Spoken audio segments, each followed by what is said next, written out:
your position because we want to worship. Hakuna kama na wewe Yesu. Magharibi ya leo tunatukuzia. Kasema asante kwa wema lako.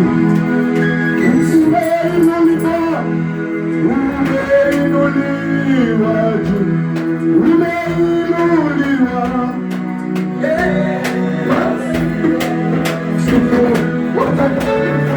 Wanakuabudu Mfalme.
Haleluya.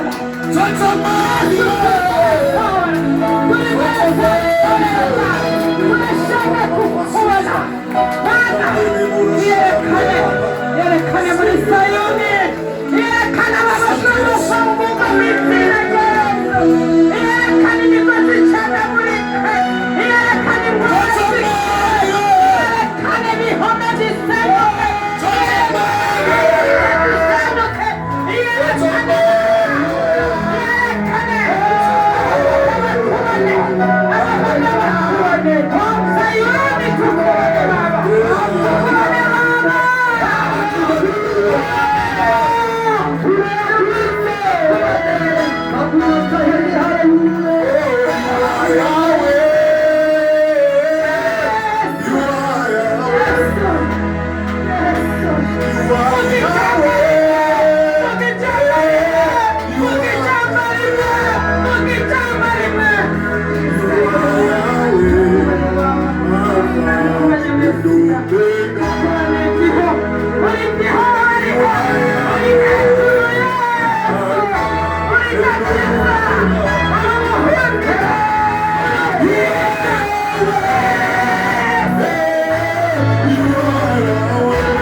We see the presence of God now. I see the Holy Spirit moving.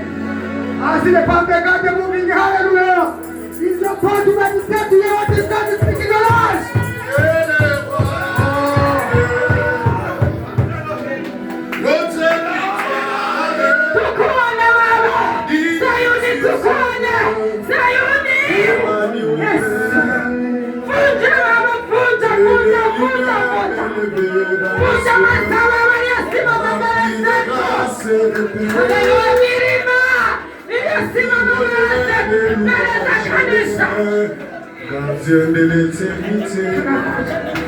Pourquoi quitter séparer le bonheur?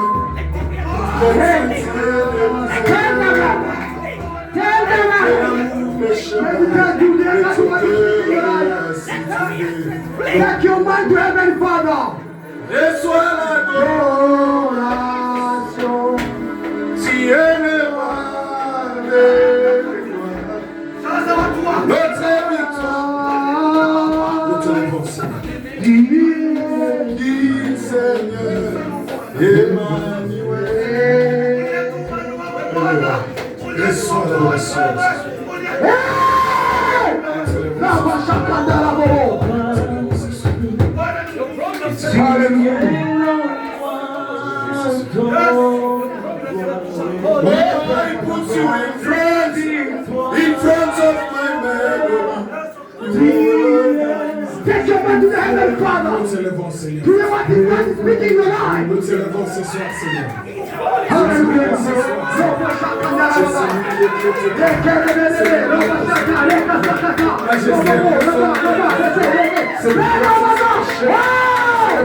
Thank you for your miracle, Father.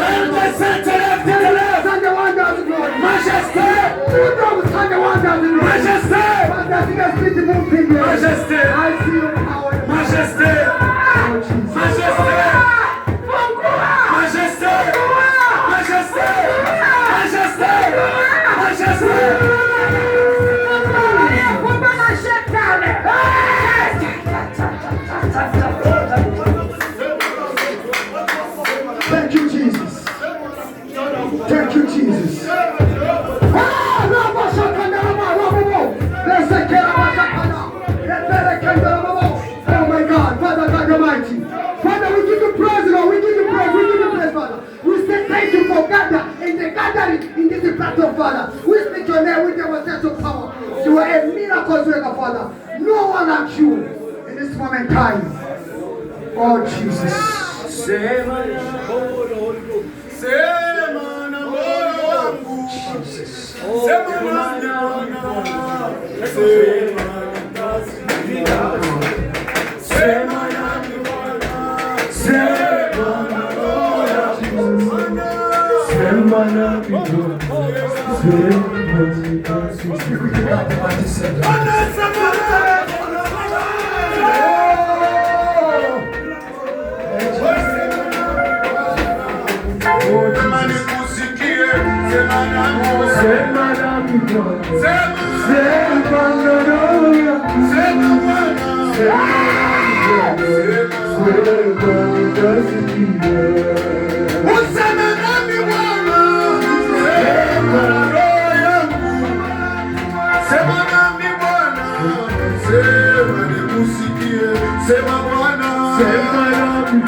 Useme nami Bwana, useme na akili yangu, useme nami Bwana, sema nikasikia, sema nami Bwana, sema na roho yangu, sema nami Bwana, sema nikasikia. Hallelujah. Point this at your hands. Point this to Jesus. Yes. Hallelujah.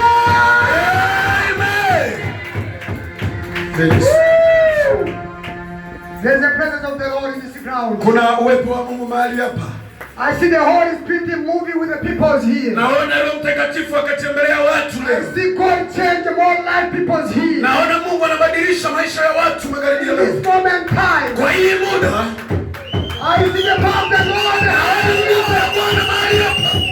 There's someone called it change his life. Naona mtu Mungu anabadilisha maisha yake. Hallelujah. Hallelujah. This mountain of Zion. Hii mlima wa Sayuni. You have to know. Unapaswa ujue.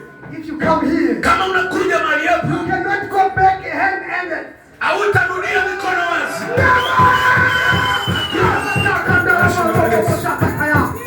Oh Jesus. There's the wind of the Lord in this ground. Hallelujah. Speak with the God. Ask her one thing what you need. Ask her one thing what you need. Umwambie Mungu nini unataka. Ask her one thing what you need. Omba kitu kimoja ambacho unahitaji. Tell God, I need this. Tuombe katika jina la Yesu. Let's pray. Only 1 minute. Tuombe katika jina la Yesu. Father God Almighty. Baba tunahitaji. Lord Father. Usituondoke mbali. Father, we are here because your name. Uwe pamoja nasi. Katika jina. Father, we speak and we demonstrate your power and stand the wonders. We bless your name. God, oh, let your praise come on this month of Zion. The people testify what who you are. The Bible says, to testify your name is to get to the true God. You are the pure Lord Jesus. We bless your name, Almighty God. We bow before. Yeah, we glorify. We glorify.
We're not finished without God.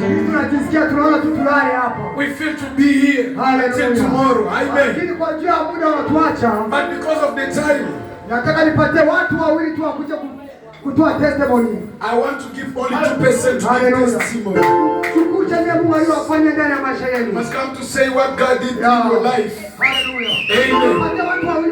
We give 3 or 2%. Hallelujah. They tell us about the time what we need only 3% to give.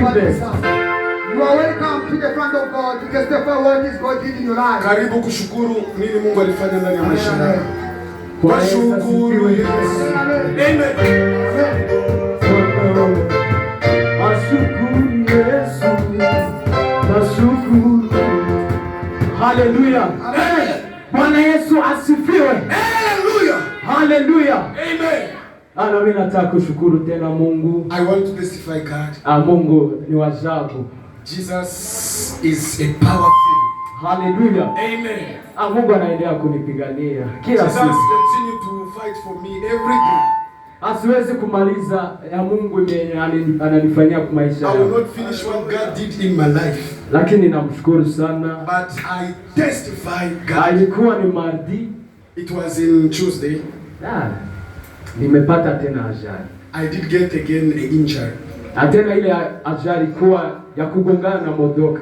I did the car did bump me. Namshukuru Mungu. You know the Holy Spirit can teach you the language. I don't know English but I talk English. Hallelujah. Hallelujah. But you must understand by the glory of God. We talk any language. Nimeona mkono wa Mungu. I did see the hand of God. Ameniokoa. It did save me. Tuligongana ile modoka. We did bump each other with that car. Ilikuwa ni robot hivi. It was in robot like this. Hiyo modoka ilikuwa ikinakata hivi. That car was passing like this. Na mimi nilikuwa naenda straight like this. And me I was going straight. After that, kwa hiyo Yeye alikuwa anataka aende kule na mimi niko mspida niko naenda hivi. Amen.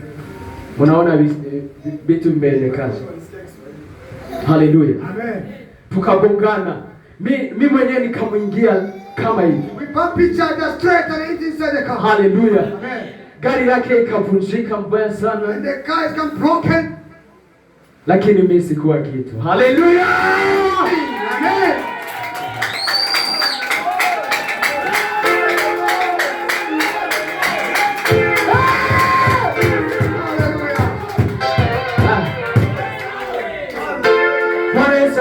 Amen. Vinashangaza. Ukiona gisi gari ilikuwa. It's a miracle if you see the car what is happening in the car. Moto haiko. Hallelujah. Amen. Lakini Mungu ashasema hatutakufa. Haleluya. Mwambie jirani wako hautakufa. Hautakufa. Haleluya.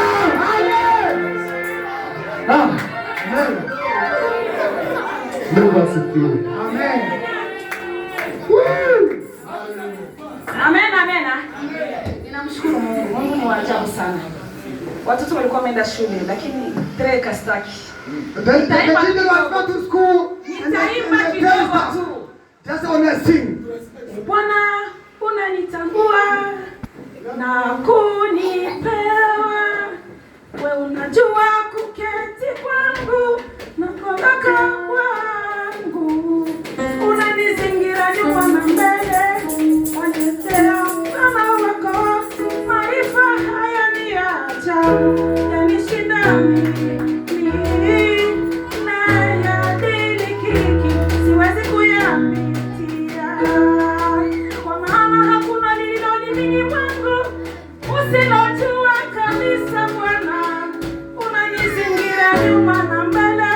Waniwekea mkono wako. Maarifa haya ni ya ajabu. Yanishinda mimi. Na yadirikiki. Siwezi kuyapitia. Kama nende wapi nijiepushe na uzao. Nikifanya kitanda kuzimu ufanano uko. Kama nende wapi nijiepushe na uso wako. Nikifanya kitanda kuzimu ufanano uko.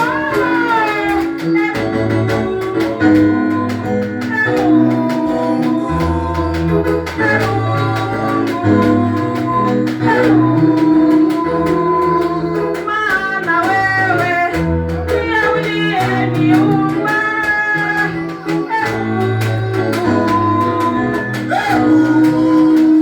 Kama nenda wapi nijiepushe na uso wako. Nikifanya kitanda kuzimu ufanano uko. Kama nenda wapi nijiepushe na uso wako. Nikifanya kitanda kuzimu ufanano uko.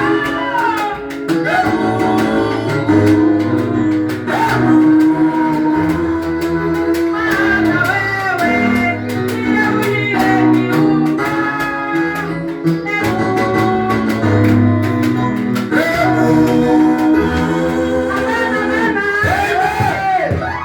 Aseme hata nikifanya kitanda kuzimu, mkono wako huko, hatutakufa. Amen. Mungu anaendelea kutupigania. Amen. Amen, amen. Amen.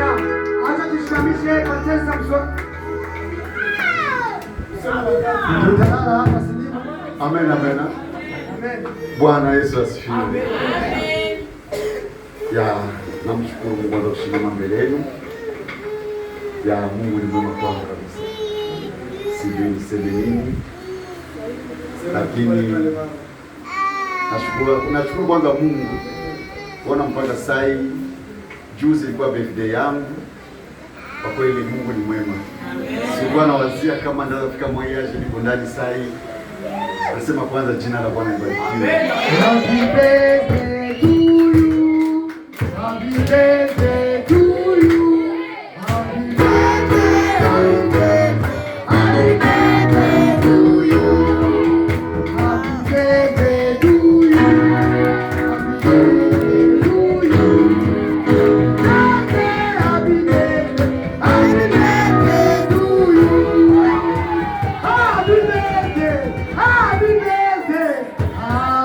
ive. Amen, amen, amen. Ya, kwa kweli hakuna kama kadoma. Nafurahi sana kukutana tena na ndugu. Nawaza nilipitia mbingi, lakini nikasema kwamba siwezi kata imani. Ninajua kwamba shetani anatujaribu njia zote, lakini Mungu wetu yuko. Amen, amen. Amen.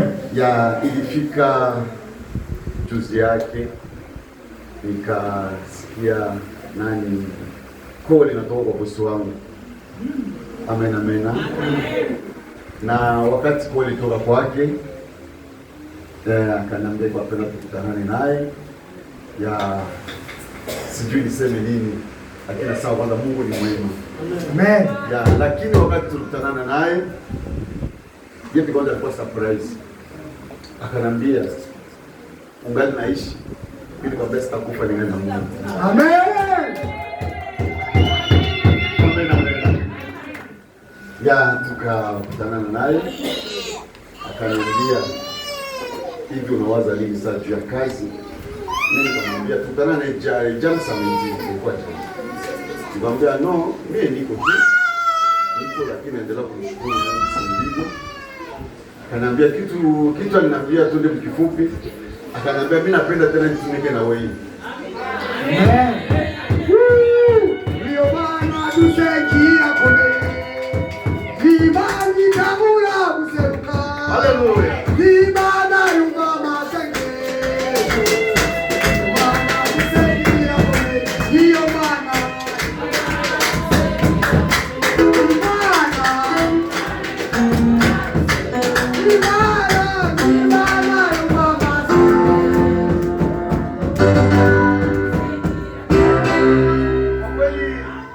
Nasema tu mkifupi. Mungu asaidie anafanya kazi. Amen. Upande, ushuke, upige, ukatale. Mungu asaidie kuna tena. Amen. Amen, amen. Kwa kweli sijui naimba tu kwa fupi. Sipendi kumalizia. Nitamwimbia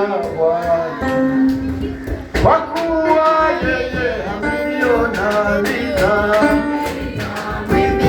haleluya, baba yangu.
Na ushuhuda za Mungu.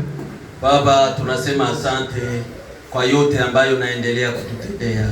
Wapendwa wamesimama hapa wakikiri matendo makubwa ambayo umefanya katika maisha yao. Vile vile Masia na wale hawakusimama, wote tuko barekonesa ya kazi njema ulioifanya. Bwana, rafiki wa matajiri, maskini na makufukara, Mungu mwenye nguvu, kila sifa njema ni yako Bwana wa mabwana Yesu Kristo. Pokea sifa, uinuliwe na utukuzwe kwa yote ambayo uko naendelea ukitutendea. Vile vile tuna imani ya kuwa huu mwaka hautaisha usipoinua hata yule aliye mdogo katika wana wako. Ututendee mema Bwana. Asante kimilio kwa yote ambayo uko natenda, na tunaamini ya kuwa utaendelea kutenda. Ni katika jina la Yesu Kristo. Amen. Amen. Atupokee wageni waliofika nyuma na mtepetu. Aiko hapa, haleluya. You are welcome. Hallelujah. Bwana Yesu asifiwe. Praise the Lord. Hallelujah. This is a time of blessings. Amen. I believe that everyone have been touched by the Holy Ghost. Amen. And everyone have received blessing from God. Amen. Amen. This is a time of the word of God. Amen. And we are going to welcome our bishop. Amen. For those who came late, he came with his wife, beloved wife. May you please stand up again. Amen.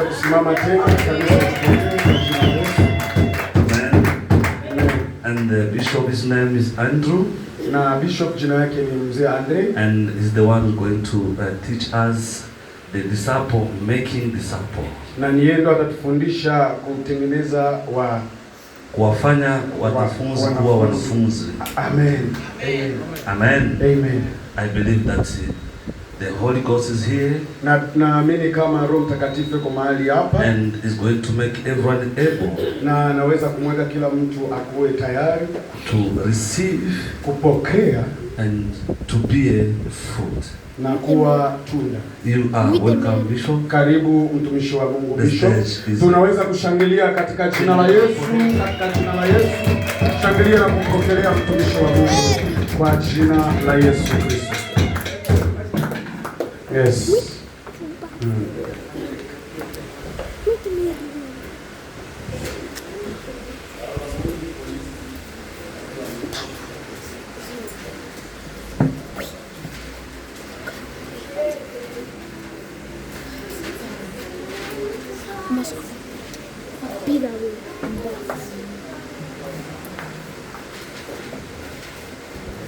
Na wasalimu ninyi wote.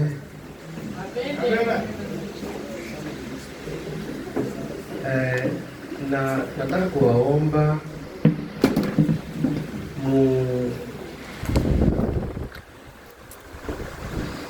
nikiendelea kuongea Swahili kunakuwa na maneno moja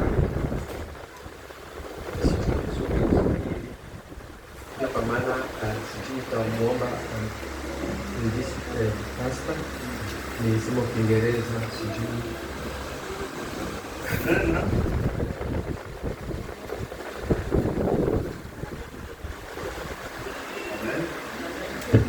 Amen. Can we allow him to teach in English? Tumruhusu atuongeze Kiingereza. How many people they don't understand English? Wangapi hawaelewi Kiingereza? Upande mkono juu. Papa unaelewa Kiingereza? Mama unaelewa Kiingereza? Hawaelewi Kiingereza? Amen. Amen. Shambani mwa Mungu mavuno ni mengi, watenda kazi ni wachache. Amen. Na hapa Sayuni kila mtu anakuja kufanya kazi. Amen. Ninyi nyote ambao mko hapa msifikirie kwamba mnakuja kukaa, mnakuja kufanya kazi. Amen. Basi acha tumpatie opportunity missionary Caesar ku interpret Bishop Andrew. You are welcome. Karibu ndugu Caesar. Acha tuombe. Father in the heaven, we come before you, we humble ourselves. We do not deserve to come to your throne. It's only by your grace that through Jesus Christ you have drawn us to you. Thank you because you have washed our sins and you have accepted us as your children. Thank you for the faith and the Holy Spirit you have given us. Thank you for the brothers and sisters who have left their houses, their business, everything to come to your presence. We honor you and we bless you. We'd like to bless you also for this time you want to teach us. Help us to be obedient to you, not only to be hearers, but to be also doers. Thank you for your presence among us to teach us. us. Amen. Amen. Yeah, this is a quick recap or reminder of what we have learned last time. Tulikuwa tunataka kutoa mafupi ya yale ambayo tumesoma siku nyingine.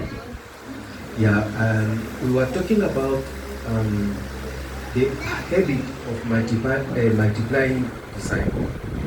Tulikuwa tunazungumzia tabia ya kuwafanya wafuasi wa Yesu wengi. And then we talk about the heart of God. Na tulizungumzia roho wa Mungu. The heart of God is that we can become a family, and in that family we have to be involved in God's business. Tulizungumzia roho ya Mungu, yani mapenzi ya Mungu, kusema kwamba ndani ya familia ya Mungu hapa kama kanisa ni lazima tuzungumzie mambo biashara ya Mungu. And then that business of God is that you and me, we can go out and reach out to the lost and make them disciples of Jesus Christ. Na mapenzi ya Mungu, roho ya Mungu ni kwamba sisi wote kama kanisa twende nje na tuwaleta, tuwafanye watu wengi wa wanafunzi wa Yesu. And we went through different steps.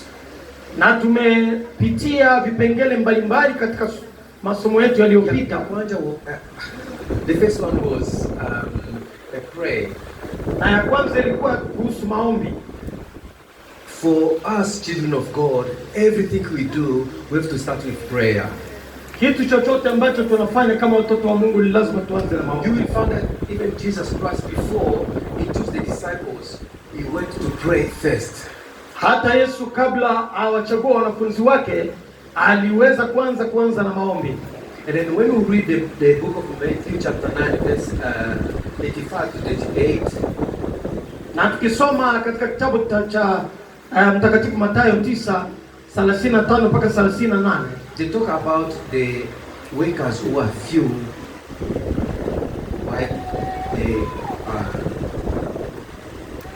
are. Inazungumzia wakati shamba la Bwana ni kubwa la watu kuokoka, lakini wafanyakazi ni wachache. And then when you read the verse 37 and 38, na ukisoma hapo mstari wake wa 37 na 38, the Bible says, pray, ask to your Father to send the laborers. Biblia inasema kwamba ombeni kwa baba yenu aweze kuwatuma wafanyakazi. That's why we have to pray before we start anything in the field of God. Ndio kwa sababu katika shamba la kazi ya Bwana kuokoa watu ni lazima tuanze na maombi. We talk also about engage. Na tulizungumzia vile vile kushughulika. Engage is to start with a conversation. Kushughulika inaomba kuanza, wala kujihusisha inaomba kuanza na mazungumzo. Yeah. In that conversation we also ask question to the person we meet. Ni lazima tuanze kwanza kuuliza ulizo kwa ule mtu wala watu ambao tunakutana nao. For instance, you can ask him or her, what makes you happy in this day?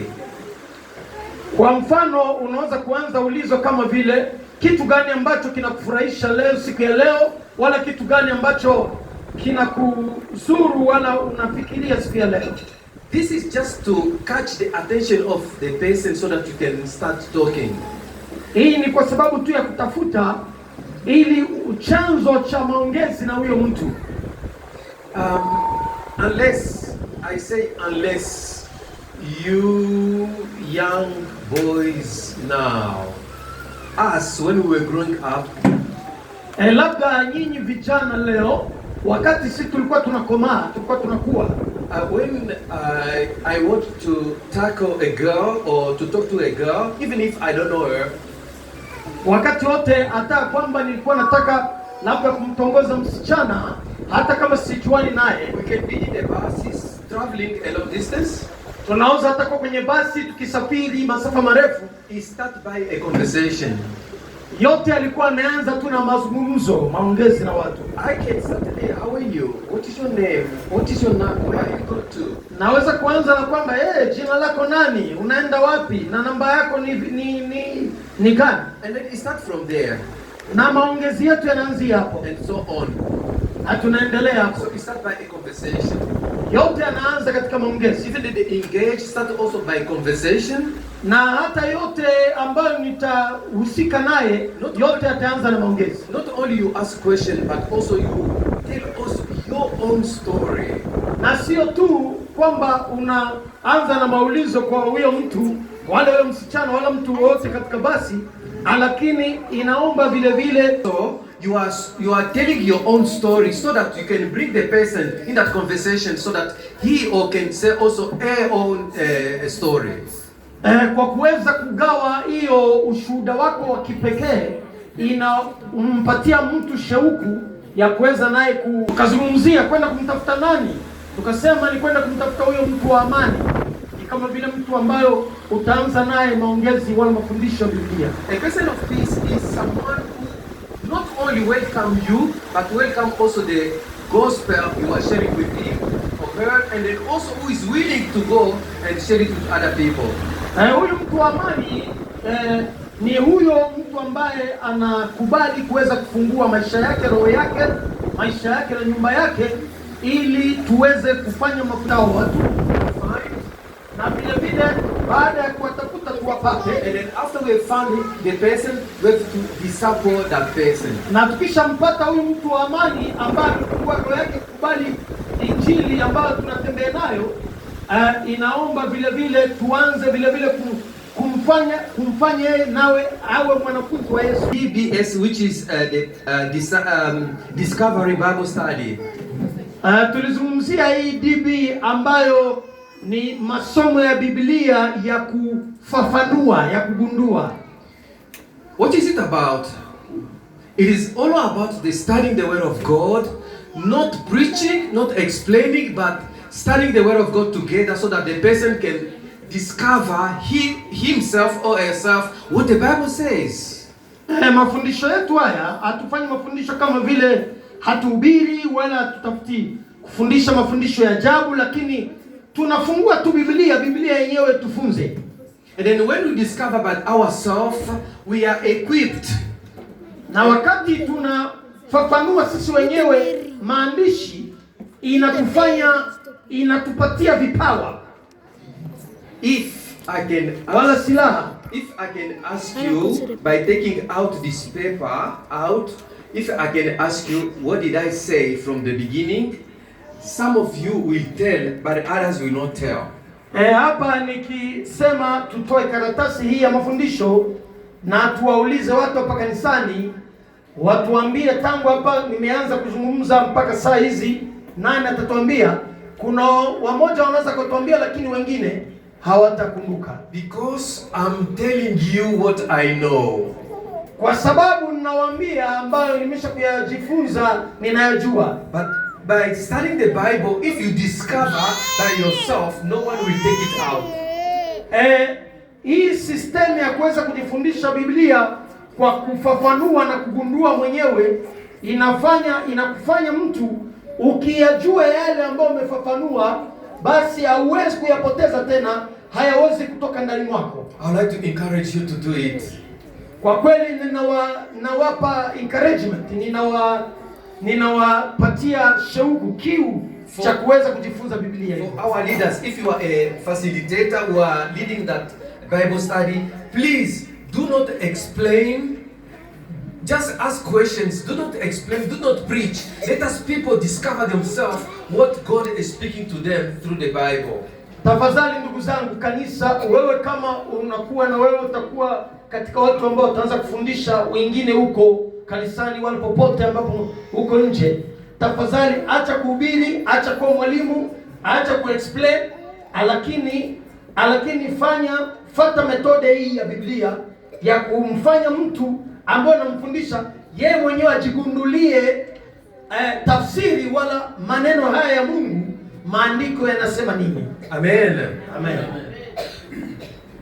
And then by studying the Bible by ourselves, na wakati tunajifunza Biblia si peke, there are some questions we ask as you receive this small paper.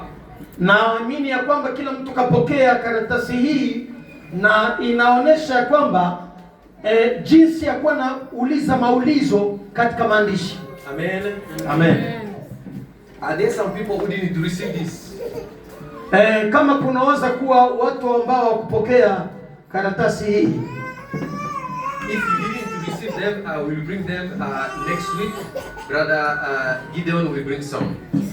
Kama kweli hukupata karatasi hii, wiki inayokuja hiyo, ndugu Gideon ataleta na atagawia watu. And then the last point we saw was assembly or the church. Na kipengele cha mwisho wala fundisho la mwisho ambalo tulizungumzia ni kipengele cha mkutano, kipengele cha kanisa.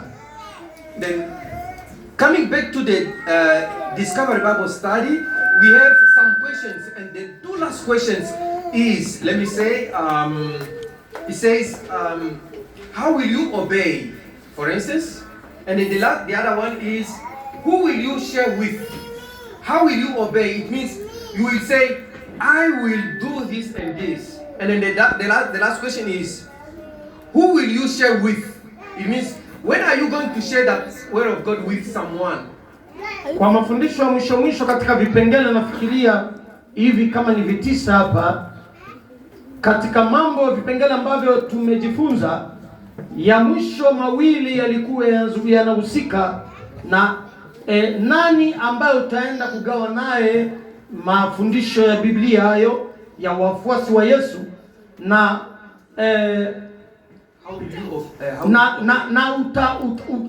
utaheshimia Mungu vipi?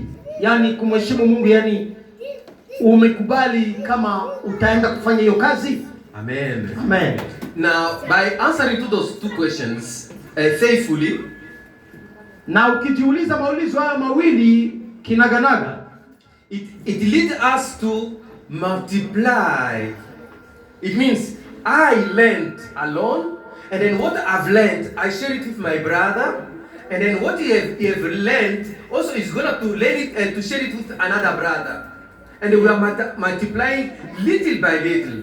Yani kwamba mwisho wa lengo la mafundisho haya yote ya kugundua ni kwamba mwisho kabisa inaomba na wewe uende ufundishe, uwafanye wengine wafundishe, wanafunzi wa Yesu ambao jinsi wewe umejifunza katika mafundisho ya kugundua, na wewe uende wafundishe wengine jinsi ya kugundua tafsiri ya Biblia katika maneno ya Mungu, na yule naye hawezi kuwafundisha wengine. Ndio lengo kubwa hilo. Amen. Amen. Amen. Amen.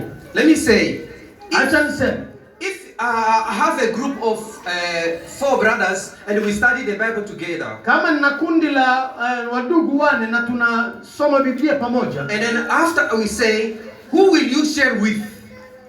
Na tunajiuliza si wote, ndugu zangu wanne, utaenda kugawa ili neno na nani? And if all of us we are faithful to God, na kama sisi sote kweli tunakubali kumheshimu Mungu, and each of us goes to share what we have learned with someone else, na kila mmoja wetu wanne wale watano anaenda kuwafundisha kupartage yenye alisoma na watu wengine, by more than few time we are going to have another group, a part of the main group we started. Baada ya muda mdogo tutajikuta ya kwamba kundi letu la watu wanne kutakuwa litazaa lingine kundi nje ya ile kundi letu. It means I have a group already I have here. Each brother will also have a group somewhere there. Ni kwamba hawa ndugu wanne ambao nimewafunza hapa, kila mmoja ataenda kuanza kundi lake kule. And then that's the movement starts. Na hivyo ndio kisi movement hii inaanza. And then if I do not do it, na kama sikuifanya mimi, if you do not do it, na kama wewe kuifanya, we will not multiply. Hatuwezi kukua. We will remain the same group. Tutabakia kundi hili tuna watu wanne watano. It's like as we are in church here, ni kama vile tuko hapa kanisani hapa. By the end of they are going to tell us the number of men and the women who are here and the children. Na wataenda kutuambia wababa ni wangapi hapa, wamama ni wangapi hapa, na watoto ni wangapi hapa. And then since we do not share with other people, we will remain the same number. Na kweli kama twendi kugawa ile neno injili na watu wengine uko nje, tutabakia hivi tu gisi tuko hapa. But if we go to share with other people, lakini tukienda huko nje twende kugawa mafundisho haya na wengine watu, the number will increase little by little. Tutakomaa pole pole, watu watakuwa wengi pole pole. And by the end of the year, this room will be small. Na kwa kweli mpaka mwisho wa mwaka huu tunaweza kuwa chumba hiki kinaweza kuwa kidogo kwetu. But we will remain in this small this same room if we do not obey to the word of God. Tutabakia, hatuwezi kubakia, tutabakia katika chumba hiki kama tutaki kuheshimu maneno ya Mungu. Amen. Amen. I think last time when we came, we gave you that small paper with a circle where there were 9 elements inside. Nafikiria kwamba siku nyingine tulikuwa hapa ya mwisho tumegawa zile karatasi ambazo zina vipengele 9 ndani ya karatasi. And those elements, that's the ones that make a church to be really a church. Na tumefundisha kwamba kwa kweli kanisa kuwa kanisa la kweli kinaganaga ni kanisa ambalo linafundisha vipengele wala mafundisho haya 9. Amen. Amen. Amen. Amen. I wanted to come with my daughter, but she was a little bit tired because she came back after 2 days outside for the house. Nilikuwa nataka kuja na binti wangu lakini alikuwa amechoka zaidi. Alikuwa na mambo mengine anafanya kwa nje. Now the reason why I'm telling you this, lengo la mimi kuambia haya is that my surname, jina langu la ukoo is Mwepu. Jina langu la ukoo ni Mwepu. Now we are going to talk about multiplication. This is the last point. Na tutaenda kuzungumzia fundisho la mwisho ambalo ni fundisho la kukomaa. Multiplication. Multiplication, yani kukomaa, kuwa wengi. Kuongezeka. Wow. Okay. Asante. I say my name is Mwepu. Nimesema jina langu ni Mwepu. Can I ask you? Naweza kuuliza? Can someone tell me where did I get that name? Uliza jirani yako, nimepata jina hili wapi? From your father. From my parents, eh? Oh, nimepata jina hili kutokea kwa wazazi wangu, eh? Yeah, I got it from my parents. Ndio, nimepata jina hili kwa wazazi wangu. And they are already gone. They are already passed away. Na kweli hawako tena dunia hii, wameshatuacha. Now I'm getting that name. Nimepata jina hilo. And then my daughter also get the same name. Na hata binti wangu huyo vile vile ana jina langu hilo. There is also one of my daughter who have already given birth. Na moja wa binti zangu ambaye ameshakuzaa mtoto. And the child they've given birth, his name also is Mwepu. Na mjukuu wangu huyo vile vile ameshapewa jina la Mwepu. Now suppose that my parent give me birth. Wazazi wangu wamenizaa mimi. And I refuse to get married. Na tuseme nikakataa kuoa kwa mfano. I got married and then I decided to not give birth. Lakini tuseme kwa mfano nikaoa lakini nikakataa kuzaa. I'm asking you, what will happen to our name? Ninawauliza kanisa, kitu gani kitafikia kwa jina langu hilo? What will happen to our name? Wala kizazi changu hicho.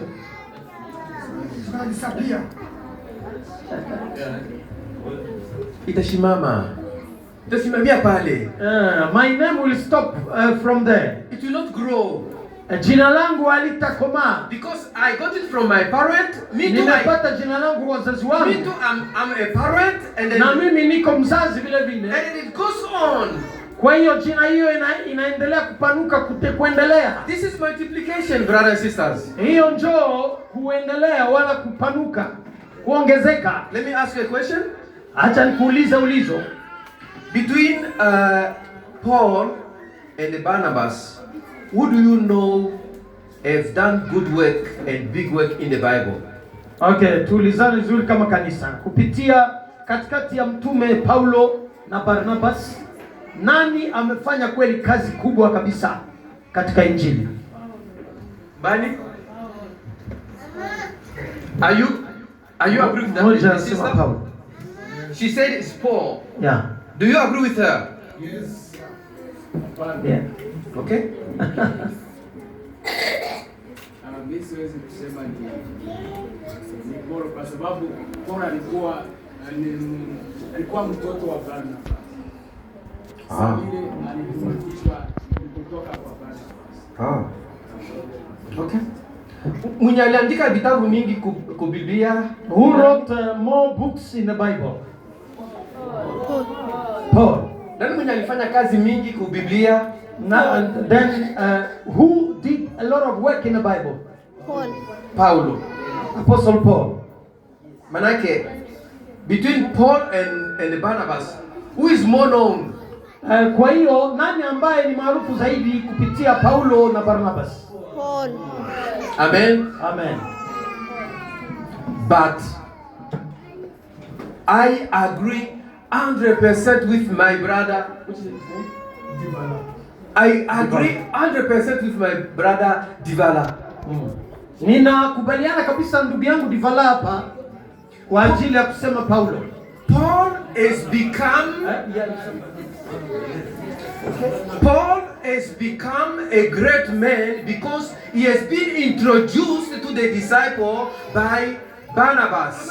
Okay. Paulo amekuwa mtume mkubwa kwa sababu aliweza kuletewa kwa mitume kupitia Barnabas. But Barnabas is not known. Lakini Barnabas yeye hajulikani zaidi kama Paulo. So Paul as disciple, Barnabas a disciple, someone who has become also a disciple of other disciple. Kwa hiyo Barnabas kamfanya yeye Paulo awe mfuasi wa Yesu, na ataka jina lake yeye alikujulikana zaidi, lakini yule aliyemfanya kuwa mfuasi wa Yesu kawafanya wafuasi wa Yesu wengi. Amen. Amen. If there is a community of Somalian, kama tuko na jamii la Wasomali hapa, like in Marabastad, kama vile kule Marabastad kule, if I want to reach out to them, kama ninataka kwenda kuwahubiria wala kuwafunza mafundisho haya, I cannot go and start talking to everyone. Siwezi kwenda na kuanza kuzungumza na kila mmoja wao. I have to pray God for direction. Inaomba niombe Mungu aniongoze, so that I can reach to one person, ili aweze kuniongoza kwa Msomalia mmoja tu. And that person, if he is convinced with what I'm sharing with him, na kama yule Msomalia mmoja anakubali haya mafundisho yangu ninagawa naye, that person will be a person of peace for me in his community. Yule mtu atakuwa huyu mtu wa amani kwangu mimi ndani ya ile jamii lake la Wasomali. He will reach many Somalians than what I should do. Yeye ataweza kuwahubiria na kuwafunza wengi Masomalia. That's what Barnabas kupitia mimi. That's what Barnabas did. Ndo kazi ambayo Barnabas kafanya kwa Paulo. When Paul came to Jerusalem, wakati mtume Paulo alikuja katika mji wa Jerusalem, they heard about Paul. Walisikia kwa ajili ya Paulo that he is around, ya kwamba amekuja Jerusalem. They knew what he did to the churches. Na walijua ubaya wote ambao wamefanya kwa kanisa. They were afraid, the disciples, they were afraid of him. Wafuasi wa Yesu walikuwa naoga naye sana kwa sababu walijua alikuwa mhalifu. But Barnabas, lakini Barnabas was a courageous man. Lakini alikuwa kweli na he went to him. Alienda kwa Paulo. He heard the story. Na akasikia habari na shuhuda wa Paulo. He was always transformed. Kwanza kabisa alikuwa ameshageuka. Yeye Paulo alikuwa ameshageuzwa. And that's why he brought him to the disciple. Kwa kweli alikuwa ameshageuka, alikuwa shaokoka, ndio kwa sababu yeye Barnabas amemleta Paulo kwa wafuasi wa Yesu. When you go through these scriptures, wakati unasoma maandiko hapa yote hapa, you will find that Barnabas is a finder of Paul. Utajikuta kwamba yeye Barnabas ni yeye ndio kampata mtume Paulo. Barnabas not only he found Paul, but he went hand in hand with Paul and the other disciple. Sio tu Barnabas amempata yeye Paulo, lakini Barnabas alihakikisha atembee nao kabisa na wengine mitume ndani ya mafundisho haya ya Biblia. It means Barnabas was a good encourager to Paul. Kwa sababu kwa hiyo inamaanisha kwamba Barnabas alikuwa kweli mtu ambaye alikuwa anampatia courage sana Paulo na wengine wafuasi wa Yesu. My father has never got a matric certificate. Baba yangu mzazi bado hajapata diplome d'etat. But diplome d'etat na nikaendelea na shule kabisa kwa university na nina madegree mengi. And the family is honored because of me. Na familia yangu inaheshimiwa kwa sababu ya mimi. Because of you. Kwa sababu yako wewe. If you are encourager. Kama uko mtu wa kuencourage wengine. Like Barnabas. Kama Barnabas hapa. The name of God will be honored. Amen. Jina la Mungu litainuliwa, litapewa sifa. Let us be the Barnabas for our church. Acha tuwe mabarnabas hapa kwa kanisa letu la Sayuni. Let us be the Barnabas for the kingdom of God. Acha tuwe mabarnabas kwa ufalme wa Mungu. Barnabas is not known more than Paul.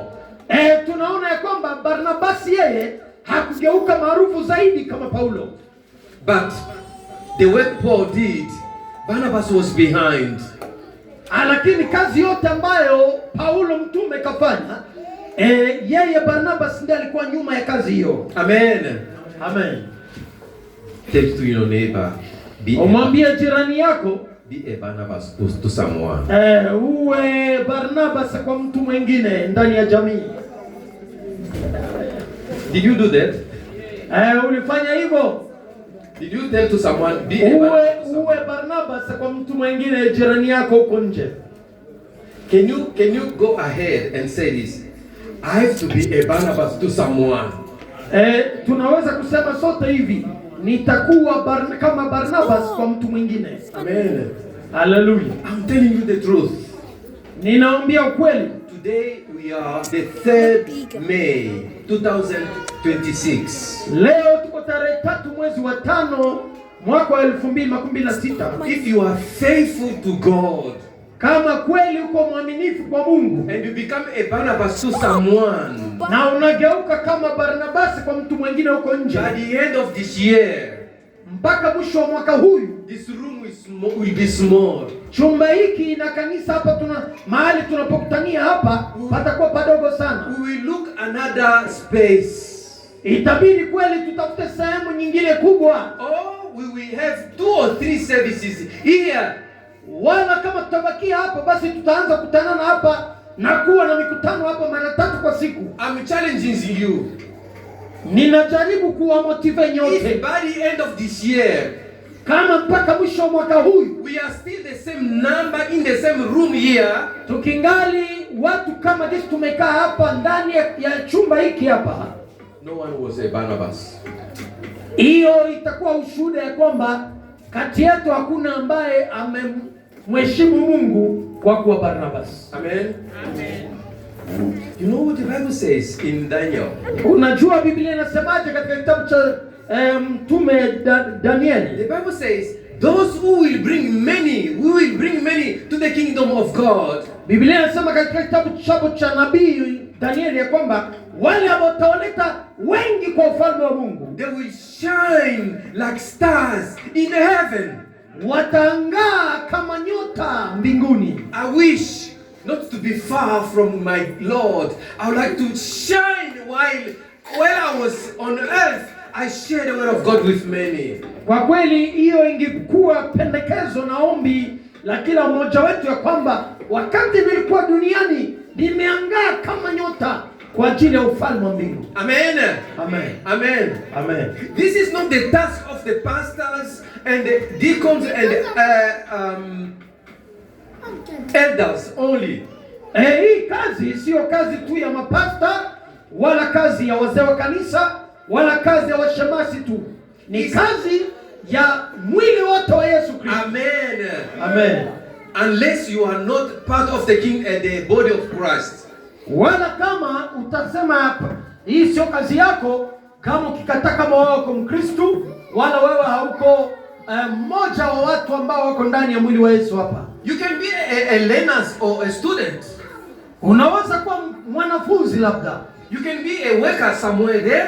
Unaweza kuwa mtumishi sehemu fulani. You can make your own business. Unaweza kuwa labda una biashara yako ya kipekee. You can be a mother in the house. Unaweza kuwa labda tu wewe ni mke wa mtu ndani ya nyumba. But you have an opportunity to talk to someone about the kingdom of God. Lakini uko na hiyo chance ya kuzungumza na mtu mwingine huko kwa ajili ya ufalme wa Mungu. And one of the way we have said is to ask a question and to say your own story, what God has done in your life.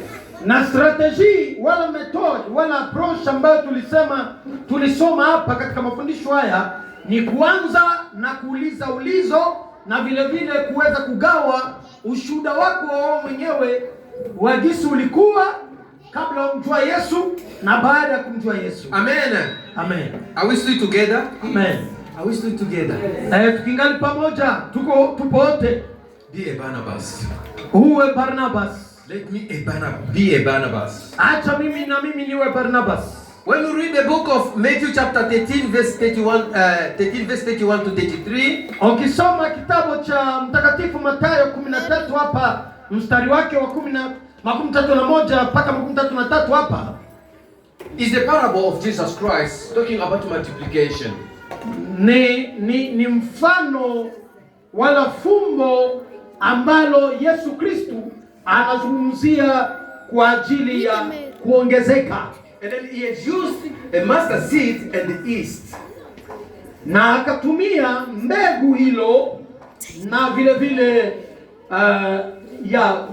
mbegu hiyo na yeast, sijui ndio ni dawa ya kupandisha vitunguu.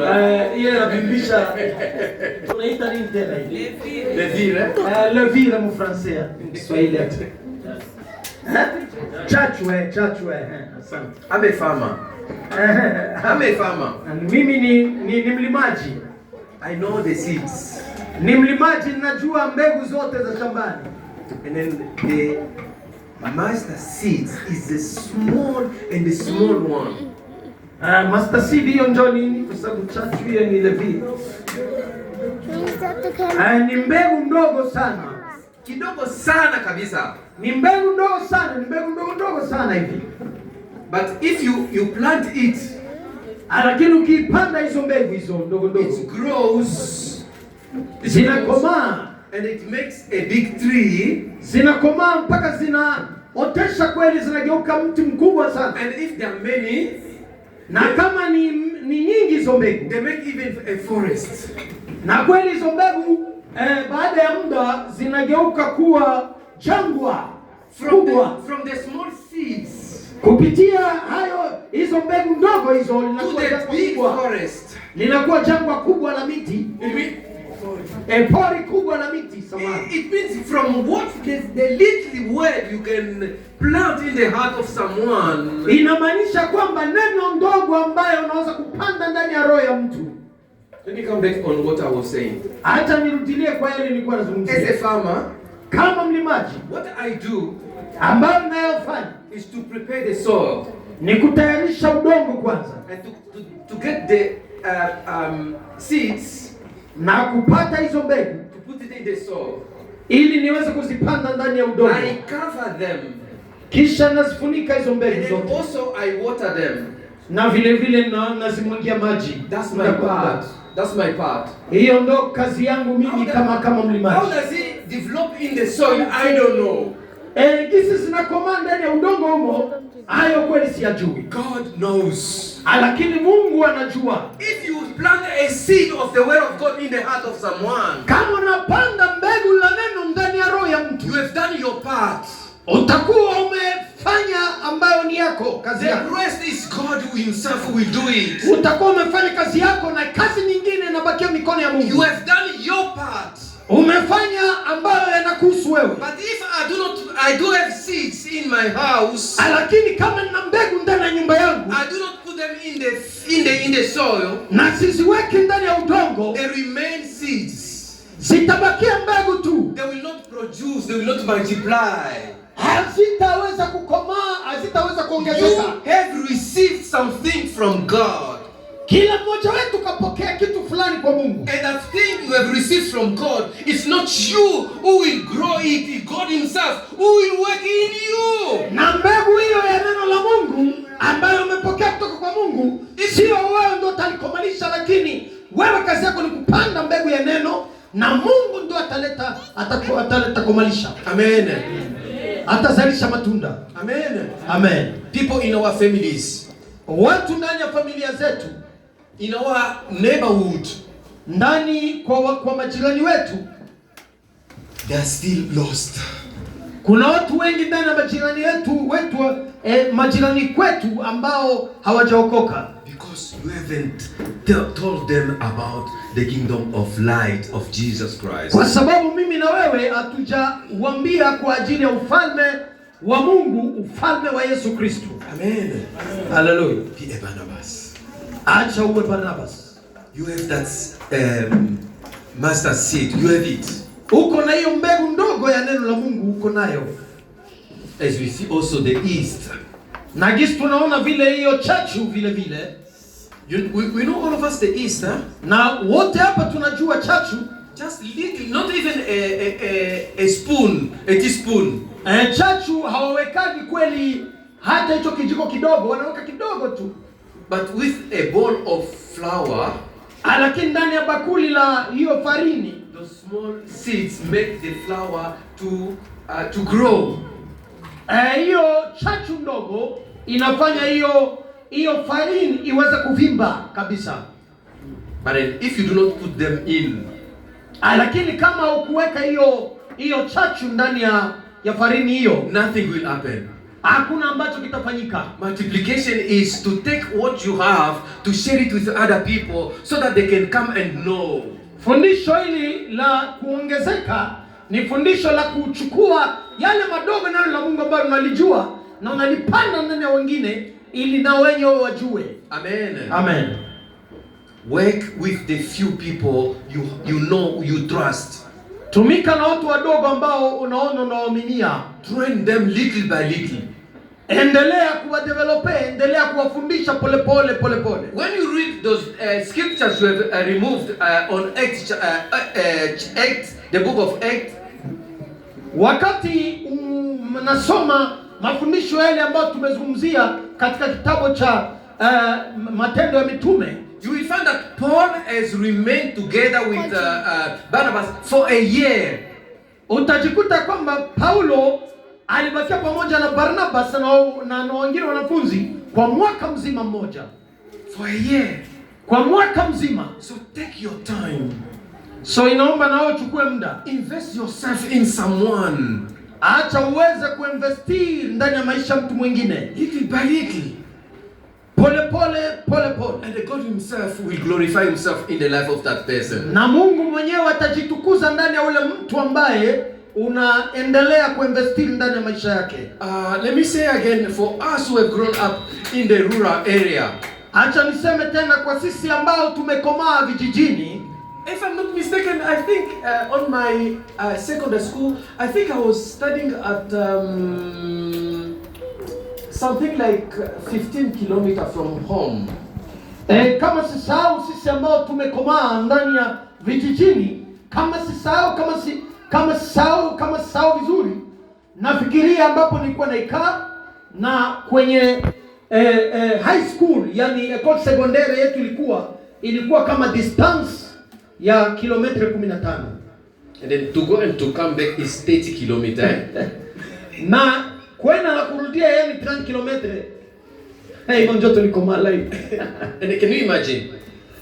Unaweza kufikiria if in the morning I wake up in the morning, kama unaamka asubuhi, I say okay, I'm going to school today. Leo mimi naenda shuleni leo. But I stay where I am. Lakini nabakia hapa nyumbani. Am I going to arrive at school? Eske ndafika kule kumasomo shuleni? Am I going to fly? Nitaenda kuruka. I have to make a first step.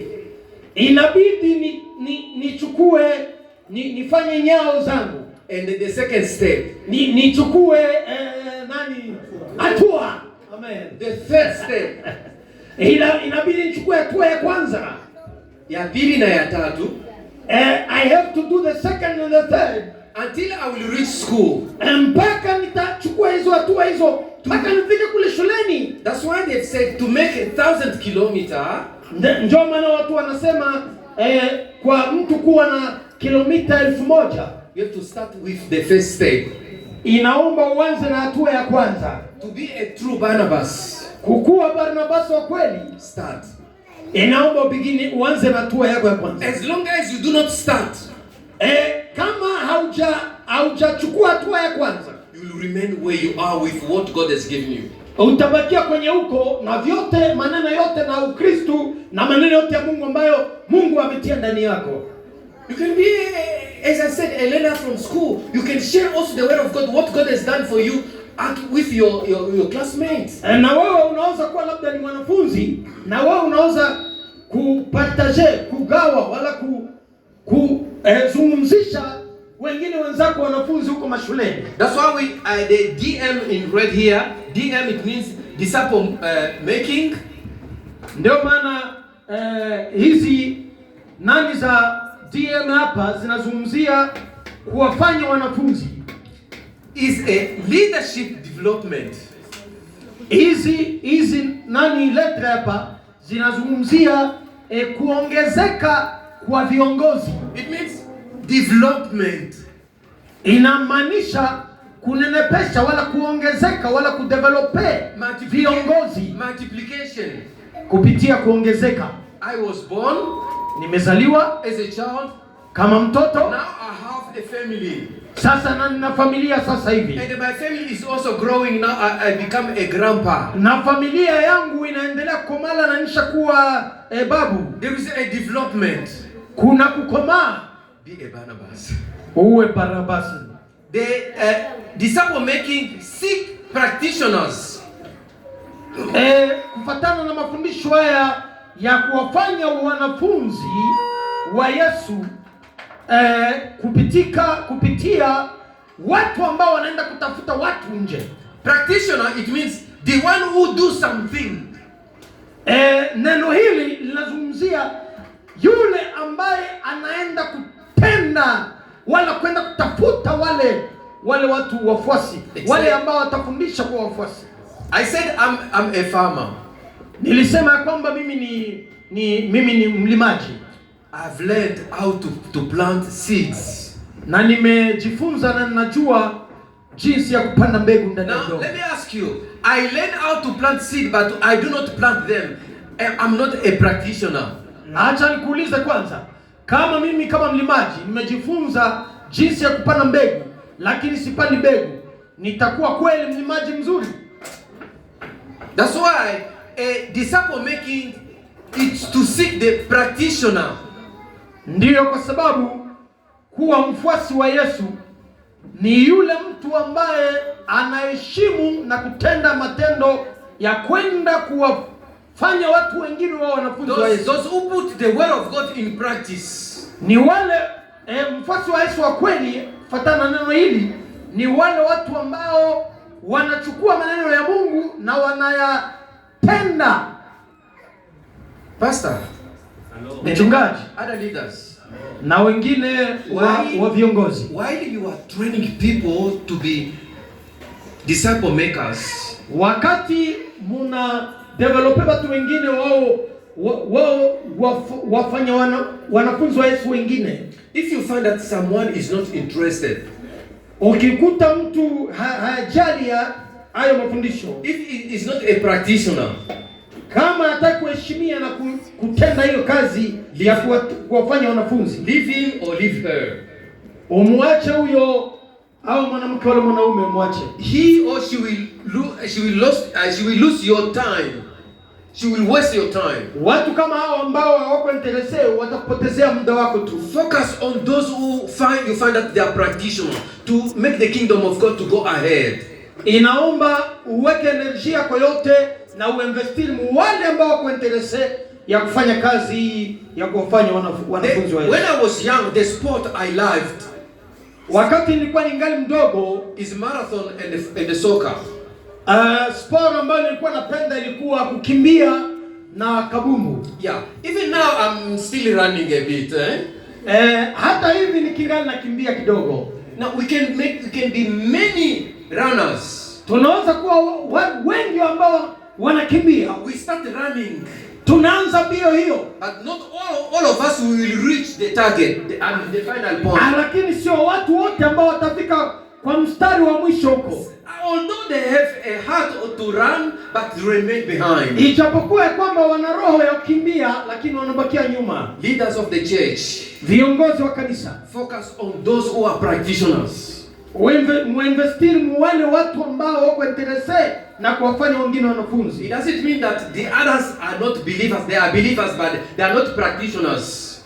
Haimaanishi kwamba wengine sio Wakristo, lakini wala hawaokoki, lakini inamaanisha wale hawako interese kwenda kufanya kazi ya kuwaleta watu kuwafanya wanafunzi wa Yesu. Amen. Amen. We'll finish now. Tutamaliza karibu sasa. Is there someone who knows the scripture by heart? Kuna mtu ambaye anajua verse rohoni? 2 Timothy chapter 2 verse 2. Kuna ambaye anaweza kutusomea bila kusoma Biblia Timotheo wa pili mstari wake wa pili, sura yake ya pili na mstari wake wa pili. Is there someone who knows it by heart? Kuna mtu ambaye anaijua kichwani tu bila kufungua Biblia? Is Paul who's talking to Timotheo wa pili mstari wa pili, sura ya pili mstari wa pili. Okay, Timotheo wa pili. Okay, let us read it. Acha tuisome basi. Let us read it, please. Acha tuisome tafadhali. 2 Timothy chapter 2 verse 2. Timotheo wa pili 2:2.